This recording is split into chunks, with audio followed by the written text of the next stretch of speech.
देशों के स्वतंत्रता दिवस। देशों के स्वतंत्रता दिवस। नेपाल दक्षिणी एशिया का सबसे प्राचीन देशों में से एक है और यहाँ किसी भी रूप में स्वतंत्रता दिवस नहीं मनाया जाता है। थाईलैंड, जिसे पहले सियाम के नाम से जाना जाता था, दक्षिण पूर्व एशिया का एकमात्र ऐसा देश है जिस पर कभी किसी का उपनिवेश नहीं रहा। जापान में 15 अगस्त को स्वतंत्रता दिवस नहीं मनाया जाता है, लेकिन ये जापानी इतिहास में महत्वपूर्ण है। 15 अगस्त 1945 वो दिन है जब सम्राट हिरोहितो ने विश्व युद्ध में जापान के आत्मसमर्पण की घोषणा की थी, जिससे युद्ध का अंत हुआ।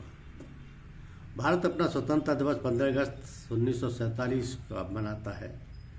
5 अन्य देशों के साथ साझा करता है, जिसमें दक्षिण कोरिया, उत्तर कोरिया जो 1945 में जापान से मुक्ति का जश्न मनाते हैं, कांगो लोकतांत्रिक गणराज्य जिसने 1960 में फ्रांस से स्वतंत्रता प्राप्त की, बहरीन जिसने 1971 में ब्रिटेन से स्वतंत्रता प्राप्त की, और लिंकटेस्टीन जो अपना राष्ट्रीय दिवस मनाता है 4 अगस्त, जो अपना राष्ट्रीय दिवस मनाता है।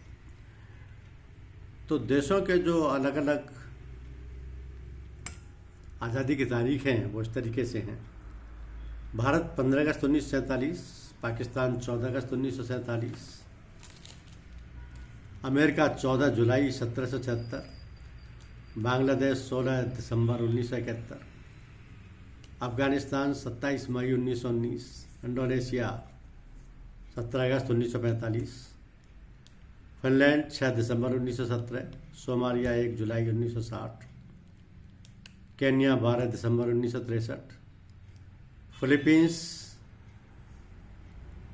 12 जून 1898, सूडान 1 जनवरी 1956, वियतनाम 2 सितंबर 1969, मैक्सिको 16 दिसंबर 1810, म्यांमार 4 जनवरी 1948, मलेशिया 31 अगस्त 1963।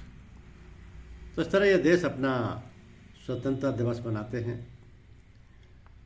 अलग अलग देशों की अलग अलग स्वतंत्रता की तारीखें हैं।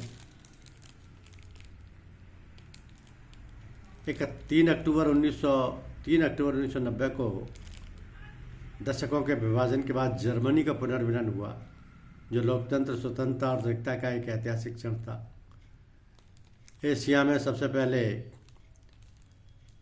स्वतंत्र देश फिलीपींस था। द्वितीय विश्व युद्ध के बाद स्वतंत्रता प्राप्त करने वाला फिलीपींस विश्व का पहला उपनिवेश बना। संयुक्त राज्य अमेरिका ने फिलीपींस की स्वतंत्रता की घोषणा 4 जुलाई 1946 को की थी। धन्यवाद।